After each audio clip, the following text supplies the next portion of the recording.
बिस्मिल्लाहिर्रहमानिर्रहीम। मेरे बेलियो ते सज्जनों, चढ़ते पंजाब लहिंदे पंजाब नूं पप्पू पिजन क्लब वालों अस्सलाम अलैकुम। सर गल यह है कि दो कबूतरां दे जानवरां दा तुहानूं शौक कराउने ये तुसीं चैक करो, तसल्ली करो, दोनों ही तैयार ने, इक्को तैह ते लगे हुए ने। पूरा पाकिस्तान कार्गो जिहड़े शहर च कहोगे पहुँच जाएंगे। कबूतर चेक करो, बाकी गल्लां बाद च। लो जी, आ पहला पीस है, पट्ठी चेक करो।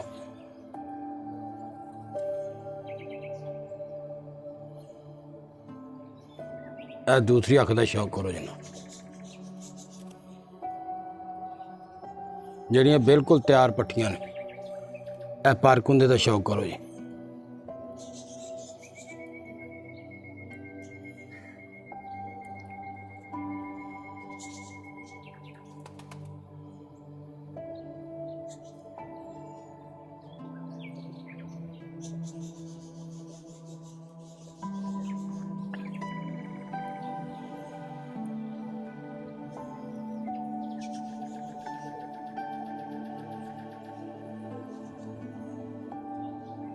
दुम का शौक करो। सख्त वजूद, बंद जोड़, लम्मी हड्डी, ए पंजियां का शौक करो जी।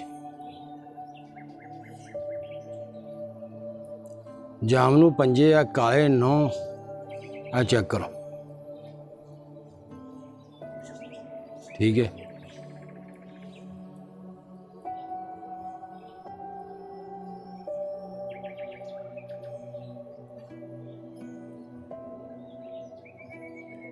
है जनाब दूसरी पट्ठे चेक कर लो, वो नाल दी पट्ठी आ।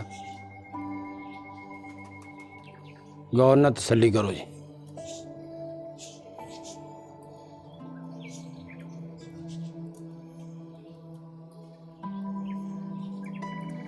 पारकुंदे का शौक करो जी।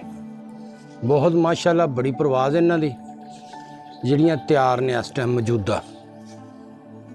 चेक करो।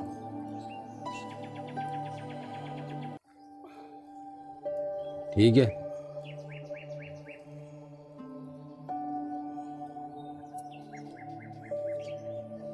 ए दुम का शौक करो जनाब।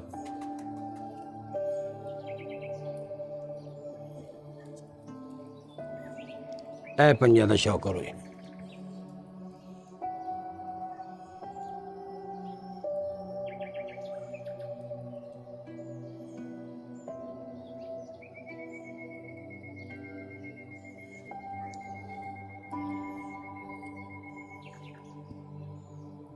जी आप फिरदे टुरदे वीडियो चेक करो जी। ठीक है, चेक करो जी। आप फिरदे टुरदे वीडियो चेक करो।